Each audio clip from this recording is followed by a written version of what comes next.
Hello, welcome to another video. This will be our first one for the next unit of stoichiometry. In other words, the math of chemical reactions. In other words, the math of recipes.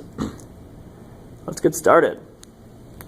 By the way, the answer is G, all of the above.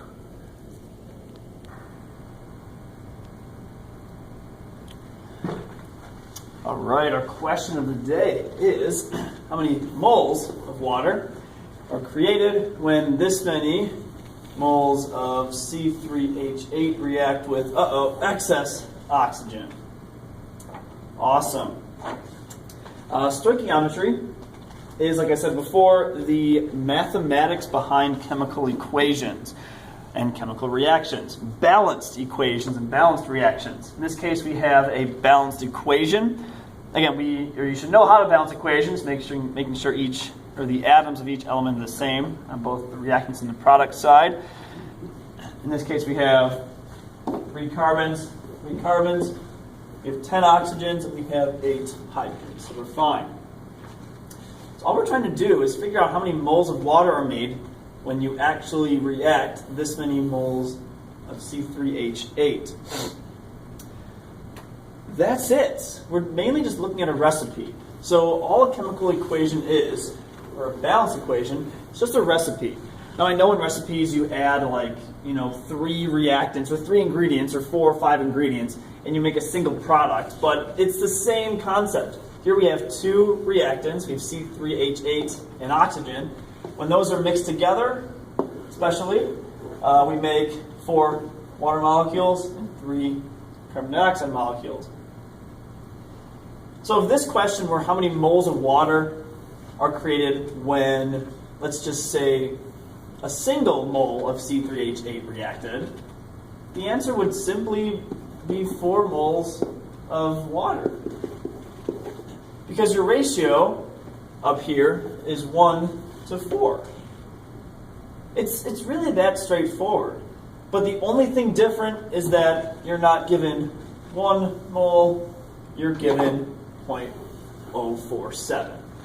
So yes, there is a conversion to do. And that's it. It's when you're going from moles of one thing, in this case, moles of C3H8 to moles of water, it's a single conversion, a mole-to-mole conversion.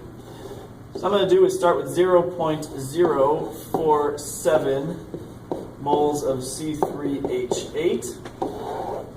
Put that over 1. Now in order to finish my conversion, I need to put the units and the substance on the bottom because they need to cancel out. So I'm going to put moles of C3H8 on the bottom of my conversion because eventually what will happen is they will cancel out. Be sure to put units if you're confused on how to convert. I just don't want to see I just don't want to see the number. All right? If you just put the number, you may get lost. So put the units down. Moles of C3H8, moles of C3H8. So if you look at your reaction up here, for every 1 mole of C3H8, we have 4 moles of water. And that's it. It's really nothing special. I mean, it's the same as a recipe. If in this recipe, if you needed this one, if all you needed was 1 of those ingredients and all of a sudden you made 4 of these products, that's your ratio. Your ratio is 1 to 4. Note that your moles of C3H8 cancel. You end with moles of water, which is what we're looking for. Moles of water. You're looking again up here for moles of water. Now you just got to calculate. So if you calculate this thing out, let's see. Again, we use sig fig, so that is not changing. We just take 0.047 times 4, divided by 1, but that doesn't really matter. We'll end up with 0.19 moles of water. Okay? A question I get a lot of, or get often, is what about excess oxygen? What the heck? What does that mean? That just means we have so much oxygen.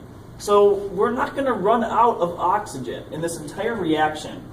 All right, so it's like, again, if you're making s'mores, if you have like 1,000,000 bags of marshmallows, but only like 17 graham crackers, obviously you have excess marshmallows, so you're not going to run out.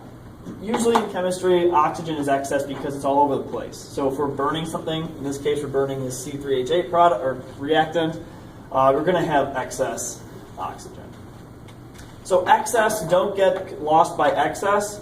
Whenever I see excess oxygen, I just think, you know what, forget it. We have too much of it, it doesn't matter, so don't worry about it.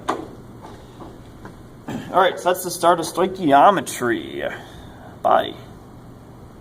Bye.